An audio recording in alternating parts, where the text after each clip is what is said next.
পাবনার সুজানগরে অষ্টম শ্রেণীর এক শিক্ষার্থীকে বাড়ি থেকে তুলে নিয়ে ধর্ষণের অভিযোগ উঠেছে। ভুক্তভোগী শিক্ষার্থীকে ওয়ান স্টপ ক্রাইসিস সেন্টারে ভর্তি করা হয়েছে।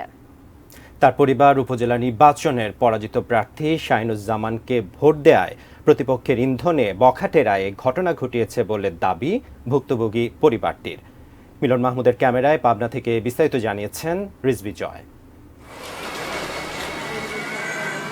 শুক্রবার রাতে সুজানগর উপজেলার ভাটপাড়া গ্রামের অষ্টম শ্রেণীর শিক্ষার্থীকে বাড়ি থেকে তুলে নিয়ে যায় ৩ বখাটে বারেক, সাজিদ ও ইমন।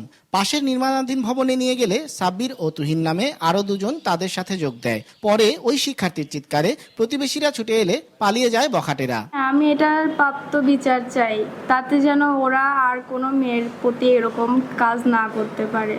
ভুক্তভোগীর পরিবারের দাবি, উপজেলা নির্বাচনে আনারস প্রতীকে ভোট দেওয়ার জেরেই কিশোরীকে পরিকল্পিত ধর্ষণ করেছে বখাটেরা। এ ঘটনার দৃষ্টান্তমূলক শাস্তি চান তারা। আতঙ্কের ভেতরে আমরা আছি, কোনো লোকজন দেখা যায় না রাস্তাঘাটে, বুঝছেন। আর এরা সবসময় রাস্তাঘাট দিয়ে ঘুরে বেড়াচ্ছে। এই আগে বাড়িঘর কুভাইছে অনেক লোকের, আবার এর মামার দোকানে দেখেন দোকানটা কুভা রেখে গেছে।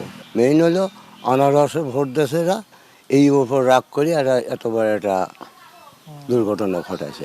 আনারসে ভোট দিয়ে তুই বাহাদুরি করতেছিস, সলা বাড়া তোর কচু কাটা কর, এই হলি অপরাধ। ৮ মে অনুষ্ঠিত নির্বাচনে উপজেলা আওয়ামী লীগ সাধারণ সম্পাদক শাহিনুজ্জামানকে পরাজিত করে চেয়ারম্যান নির্বাচিত হন উপজেলা আওয়ামী লীগ সভাপতি আব্দুল ওহাব। এরপর থেকেই অশান্ত সুজানগর। বাড়িঘরে হামলা, ভাঙচুর ও মারপিটের একের পর এক ঘটনায় আতঙ্কিত এলাকাবাসী।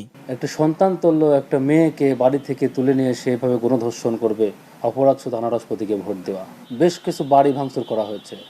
এই অফিসার ইনচার্জ সেই মামলাগুলো গ্রহণ করে নাই, একটি মাত্র নাম কাস্তে মামলা নিয়েছে, কিন্তু তার কোনো পুলিশি যে অ্যাকশন সেটা হয় না। তবে ধর্ষণের ঘটনার সাথে রাজনীতির সম্পর্ক নেই দাবি বিজয়ী চেয়ারম্যান আব্দুল ওহাব ও তার সমর্থকদের। কিছু লোক আছে বিরোধিতা করে হয়তো আমার নাম আনার চেষ্টা করে যে এরা দয়ালের লোক। কিসের দর্শন না কিসের নির্বাচন, কি ও কার কি দর্শন করতে কিরা নির্বাচন নেবে কিরা, দায়ভার নেবে কিরা, এসব নির্বাচন সাথে কোনো সম্পর্ক নেই।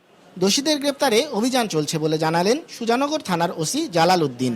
একজন তাকে ধর্ষণ করে, আর তার ভিতরে আরেকজন তাকে চেষ্টা করে। পরবর্তীতে সে যখন চিল্লাপাল্লা শুরু করে তখন আশপাশের লোকজন বের হলে আসামিরা সেখান থেকে পালিয়ে চলে যায়। স্কুল শিক্ষার্থী ধর্ষণের ঘটনায় অভিযুক্ত বখাটে বারেকের বিরুদ্ধে এর আগে 2017 সালেও ধর্ষণের অভিযোগ উঠেছিল। অন্য বখাটেদের বিরুদ্ধেও এলাকায় ইফটিজিং, চাঁদাবাজি সহ বিভিন্ন অপরাধের অভিযোগ রয়েছে। রিজভী জয়, এটিএন নিউজ, পাবনা।